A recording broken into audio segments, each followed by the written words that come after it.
dan pembenaran dari kekecewaan yang diungkapkan oleh Yesus dalam Injil pada malam hari ini, ketika Yesus bilang begini, Anak manusia memang akan pergi untuk menderita sesuai dengan yang tertulis dalam kitab suci, tapi celakalah orang yang membuat dia menderita. Itu terjadi pada Yudas. Bahkan saking kecewanya, Yesus sampai berbahasa begini, lebih baik orang itu tidak dilahirkan ke dunia. Terpujilah Kristus Tuhan, Raja mulia dan kekal, Tuhan bersamamu dan bersama roh.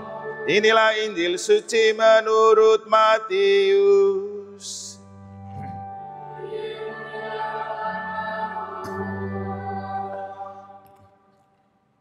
Sekali peristiwa, pergilah seorang dari ke-12 murid itu yang bernama Yudas Iskariot kepada imam-imam kepala. Ia berkata, "Apa yang hendak kamu berikan kepadaku supaya aku menyerahkan dia kepada kamu?" Mereka membayar 30 uang perak kepadanya. Dan mulai saat itu Yudas mencari kesempatan yang baik untuk menyerahkan Yesus. Pada hari pertama dari hari raya roti tak beragi, datanglah murid-murid Yesus kepadanya dan berkata, "Di manakah engkau kehendaki kami mempersiapkan perjamuan Paskah bagimu?" Jawab Yesus, "Pergilah ke kota kepada si Anu dan katakan kepadanya, beginilah pesan guru. Waktuku hampir tiba. Di dalam rumahmu lah aku mau merayakan Paskah bersama-sama dengan murid-muridku."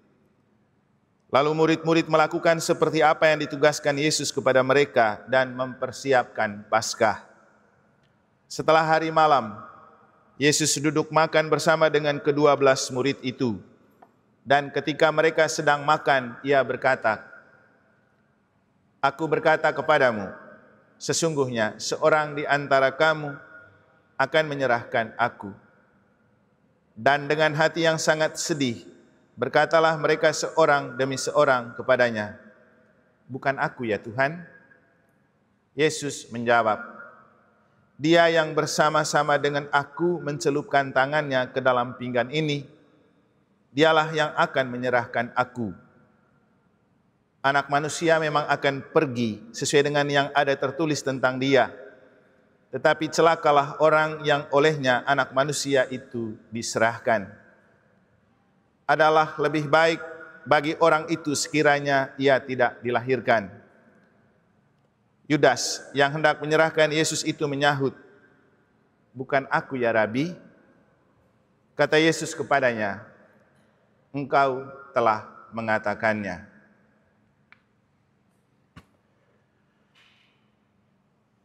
Demikianlah sabda Tuhan.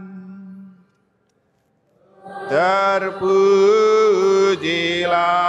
Kristus.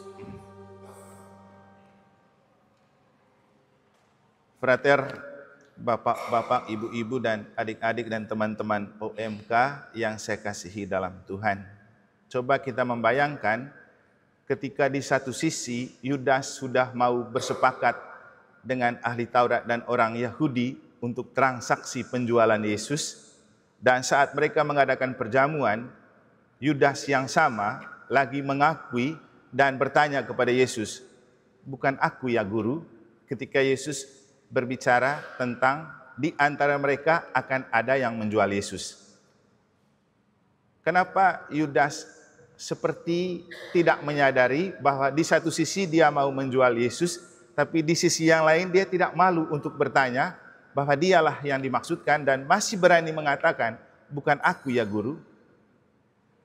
Sebenarnya Yudas sebagai seorang pribadi itu baik. Itulah kenapa Yesus panggil dia menjadi rasul. Tapi dalam perjalanan, Yudas itu juga terbuka hati terhadap gerakan iblis yang kemudian mengatur dan menguasai dia untuk lebih mengutamakan uang daripada Yesus. Kemarin waktu kita nonton bareng film The Passion of the Christ kan, melihat apa yang terjadi dengan Yudas setelah ia menjual Yesus. Dikerumuni oleh kurcaci kan. Lalu dia stres dan pergi bunuh diri. Dan itu adalah penjelmaan dan pembenaran dari kekecewaan yang diungkapkan oleh Yesus dalam Injil pada malam hari ini, ketika Yesus bilang begini, anak manusia memang akan pergi untuk menderita sesuai dengan yang tertulis dalam kitab suci, tapi celakalah orang yang membuat dia menderita. Itu terjadi pada Yudas. Bahkan saking kecewanya, Yesus sampai berbahasa begini, lebih baik orang itu tidak dilahirkan ke dunia. Dalam 3 hari ini di Pekan Suci, Injil itu selalu menampilkan figur Yudas, mulai dari ia mau menjual minyak narbatsu yang dipakai oleh Marta, Maria, dan Lazarus untuk meminyaki kaki Yesus, itu untuk mendapatkan uang. Jadi sebenarnya dalam diri Yudas sudah bergumul dan bekerja 2 roh, roh Tuhan dan roh jahat. Tapi karena roh jahat diberi ruang dan tempat yang lebih besar di dalam hatinya, maka ia lebih dikuasai oleh roh jahat, hal yang kemudian meminimalisir dan mengeliminasi roh Tuhan yang ada di dalam dirinya, yang membuat dia dipanggil menjadi murid. Untuk kita, paling penting begini, kita kan mau pentaskan tablo untuk istilahnya katekese kontekstual, supaya peristiwa yang terjadi pada 2000-an yang tahun lalu terkait dengan peristiwa penyaliban Yesus, coba kita maknai dalam konteks yang lebih nyata. Jadi kita itu sedang melakukan katekese kontekstual. Sehingga kenapa kemudian saya selaku pastor paroki mengiyakan dan mendukung kamu buat tablo? Karena ini adalah cara kamu OMK memaknai tema tahun pastoral keuskupan kita tahun ini, bangkit dan bergerak bersama mewujudkan gereja sinodal yang militan melalui katekese kontekstual. Dan katekese kontekstual artinya bagaimana itu iman diajarkan dan dimaknai dalam konteks yang nyata. Maka dalam konteks orang-orang muda, ini adalah bagian dari katekese kontekstual untuk misteri sengsara, wafat, dan kebangkitan Kristus. Sehingga tujuan utama kamu melakukan ini ikut mensukseskan tema pastoral tahun 2025 Keuskupan Denpasar. Maka apa yang kamu buat ini itu sejalan dengan arah dasar visi dan misi keuskupan. Itu yang membuat Romo kemudian memperbolehkan kamu membuat tablo.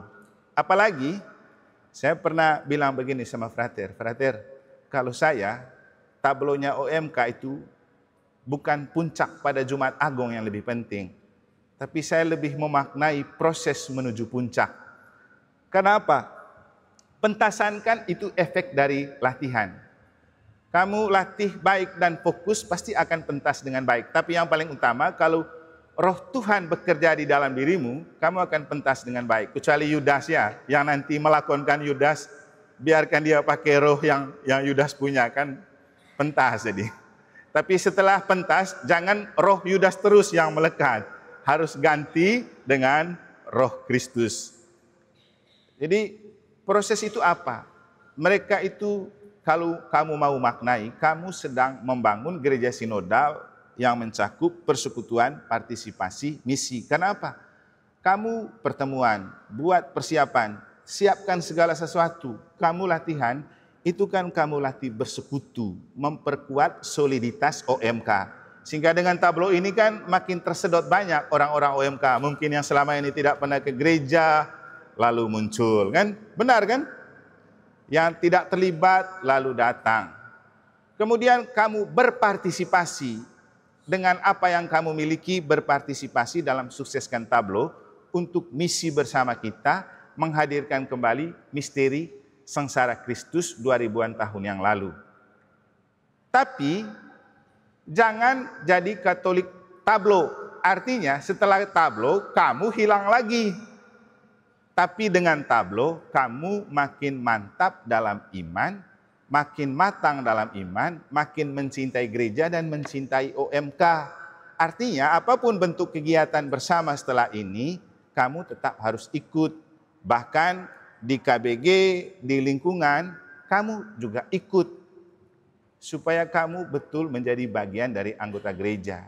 Biar umat juga tidak bilang, mereka ini habis-habiskan uang saja untuk tablo, setelah itu hilang. Nah, itu yang kamu jaga, biar jaga image OMK sedikit toh. Tuh. Kemudian, kenapa kamu harus misa? Ini alasannya. Kamu tahu sebelum Yesus itu diadili di hadapan Pilatus, dan sebelum ia memanggul salib ke Golgota yang akan kamu tampilkan di tablo, ada satu hal penting yang dilakukan Yesus yang tidak kamu tampilkan di adegan tablo. Apa itu? Malam perjamuan terakhir.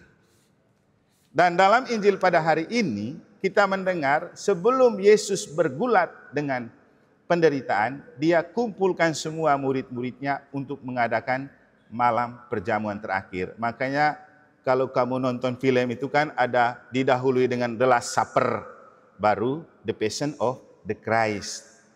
Inilah The Last Supper-nya kamu.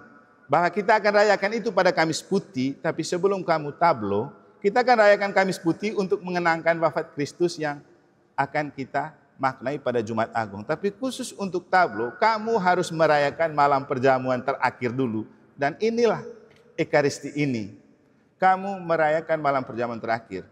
Dan waktu malam perjamuan terakhir, apa pesan Yesus untuk muridnya?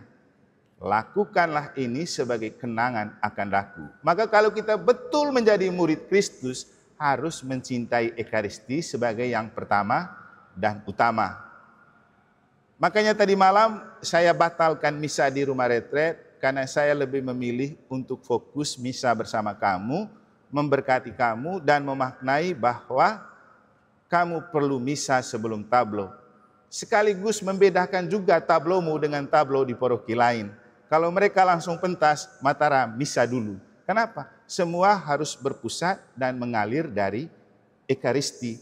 Karena Jumat Agung tanpa Kamis Putih tidak ada. Penderitaan Yesus tanpa perjamuan terakhir, dia tidak dapat kekuatan. Jadi Yesus itu mengadakan malam perjamuan terakhir sekaligus menimba kekuatan dari murid-murid, dan memberikan kekuatan kepada murid-muridnya yang akan dia tinggalkan.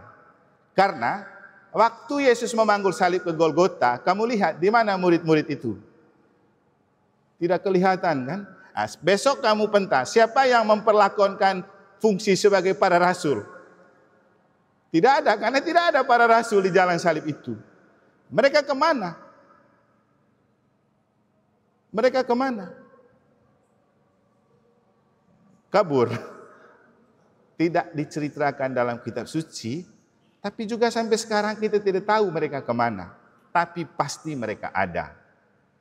Dan Yesus punya pesan khusus untuk mereka, tidak perlulah kamu ikut saya memanggul salib, karena salib yang terbesar untuk kamu adalah bertahan dalam iman ketika saya menderita.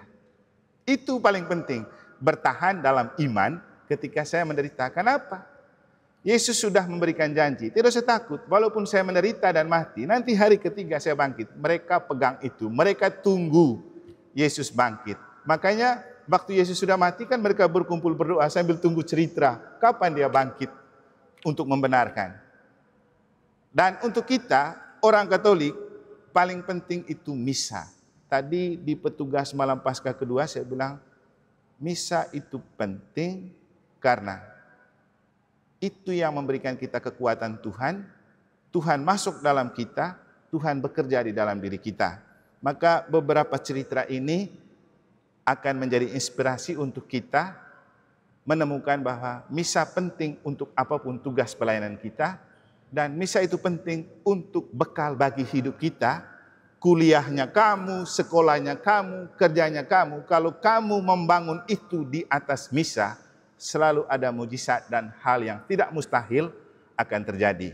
Ini beberapa contoh. Satu kali kami retret para imam di Jawa waktu itu. Pemberinya namanya Pater Radcliffe. Dia bercerita tentang satu kali di Brasil, orang merayakan misa, tiba-tiba ada kebakaran rumah. Saat misa, mereka membawa anak yang kebakaran itu ke gereja. Mereka biarkan saja. Apa yang terjadi setelah misa, anak itu sembuh. Itu cerita di Brasil. Cerita dari negara. Satu kali saya diminta untuk menghadiri mewakili gereja Katolik pengambilan film dokumenter berjudul Harmoni Bali di Jembrana. Dengan menghadiri Ketua FKUB Provinsi, Ketua NU Provinsi, Bupati Jembrana, dan satu bintangnya dari Jakarta waktu itu namanya Dea Anissa. Mereka datang untuk pengambilan film dokumenter dan saya dimintai tolong Romo Venus untuk mewakili gereja Katolik.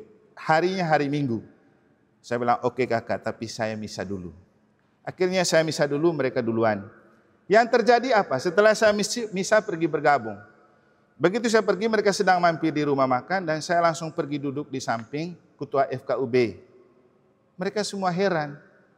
Baru datang tapi langsung di samping Ketua FKUB dan kami cerita asik karena sebelumnya kita sudah pernah ketemu. Saya pakai jubah dan udang. Lalu sesi pengambilan film dokumenter ada 2 perahu motor, kan ambil di laut nih. Satunya untuk pemeran utama, satunya untuk tokoh-tokoh agama yang datang dari provinsi. Karena saya sedang keasikan ngobrol sama Ketua FKUB dan juga kenal dan dekat baik dengan Bupati Jembrana, lalu digiringlah saya masuk di perahu motor yang pemeran utama. Sudah kejebaklah saya di dalam perahu motor itu. Ternyata disitulah diwawancarai tokoh-tokoh penting sesuai skenario untuk pengambilan film. Saya kan sudah terlanjur di dalam. Lalu saya bilang, untuk apa saya datang di sini? Saya salah alamat. Ketua FKUB dan tokoh lain semua pada marah. Itu orang tuh datang terakhir kok masuk di situ. Lalu saya bilang, boleh juga saya berbicara, memberikan kesaksian. Oh boleh Romo. Begitu saya omong, mereka merasa bahwa yang saya omong ini yang sesuai skenario dan isinya ada di situ tentang harmoni dan toleransi di Bali. Lalu selanjutnya saya terus diberikan kesempatan untuk berbicara. Intinya begini, saya juga tidak pernah membayangkan akan terjadi seperti itu, tapi itulah kekuatan misa telah mengantar saya pada sesuatu yang sebelumnya tidak pernah saya bayangkan justru terjadi. Coba bayangkan, datang terakhir, tokoh yang tidak dikenal malah masuk di perahu inti. Siapa yang membawa kalau bukan Roh Kudus dan kekuatan misa? Cerita di Mataram. Kalau ada yang mengikuti misa perayaan ulang tahun perkawinan beberapa minggu lalu, waktu itu kan Ricky dan kawan-kawan bilang, Romo, misanya orang nikmati sampai akhir dan nikmat. Lalu saya bilang, kamu tahu kenapa itu bisa terjadi? Kenapa Romo?